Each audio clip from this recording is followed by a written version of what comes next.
In this short video, I'm going to show you how you can add images in Gimp. So if you find this helpful and you learn something in a really short amount of time, please subscribe. I really appreciate it, and like this video, and comment down below if you have more suggestions about Gimp.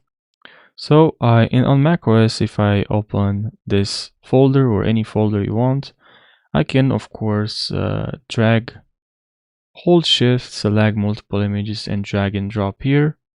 It's going to import all the images on your Windows. It's simple. Again, it's the same. Just open your folder and just select and drag and drop, drag and drop. Very easy. Now you can also go here to File if you want to import images, and click on Open if you want to open a new image. So I can open a new image and then click on Open.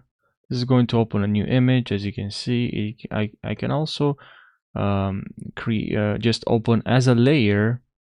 So I'll open now this image. You can also see here the preview, but it will get imported as a new layer and not as a new project.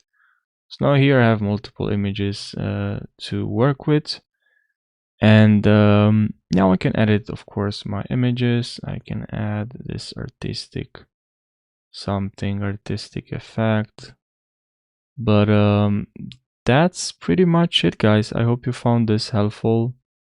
Thanks for watching, and make sure you subscribe for more. Take care.